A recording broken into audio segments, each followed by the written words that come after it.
today in staff meeting, we were talking about why we are going to more. Why the question was posed, why do you go to more? What is it that you love about more? And we had a long discussion about a lot of different things and talked about testimonies and just different things. And I just thought, I've never shared my testimony about tithing. And I was talking to Matt about it after a staff meeting, and he didn't remember this story at all, but it's something that stuck with me for, 15 years, because this was 15 years ago. 15 years ago, Matt and I moved to Texas from California, and we didn't have a place to live, and we didn't have jobs, but we just felt like it's where we were supposed to be. And so we came and we stayed with friends, and we had a really hard time. I had a really hard time finding a job, and we had a hard time finding a house or somewhere to live. And anyway, so we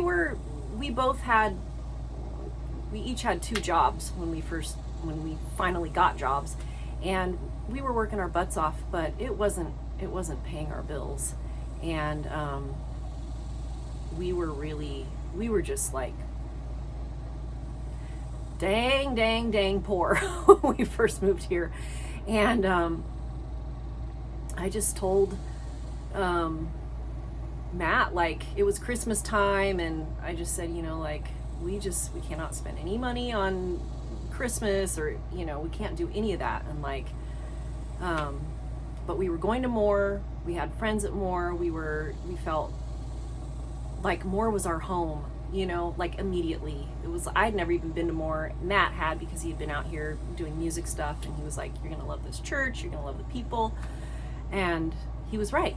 I fell in love with more right from the start. And one of the things that I guess it was Daryl preached on was tithing when we were first coming to more. And Matt and I hadn't been in a church for a really long time, and we just decided, hey, we're gonna do this. We're gonna trust God. We're gonna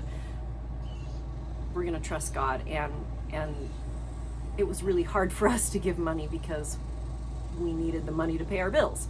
And we did the things at church a lot, like the declarations, and we did one a few weeks ago, and just declaring that God will provide, and we will get checks in the mail and rebates and all this whole list of things. And Matt and I have always kind of joked since then about, we always, if we need money, we just kind of look at each other and go, checks in the mail.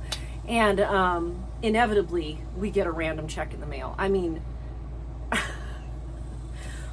but anyway, I want to tell you about this one Christmas, this first Christmas we were here, and we were $900 short on our rent. Yeah. Don't ask me. I don't even know how we got there to that point, but it was really, really dire. And I remember Matt got a check for $100, and I don't know if he played a gig somewhere. He was trying to do extra stuff outside of his jobs, and I was like, I had the hardest time writing that $10 check to the church. The hardest time. But I was like, God, you said you would provide for us, and we could use this $10, but I'm giving it to you because I'm trusting you. And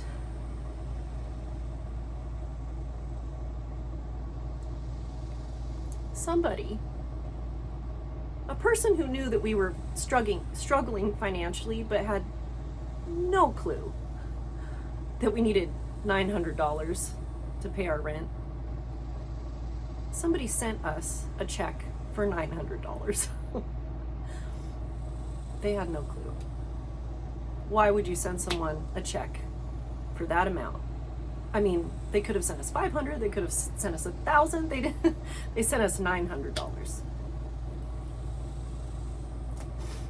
And I've trusted God. I'm not saying I haven't struggled over the years, but I have trusted Him with our money.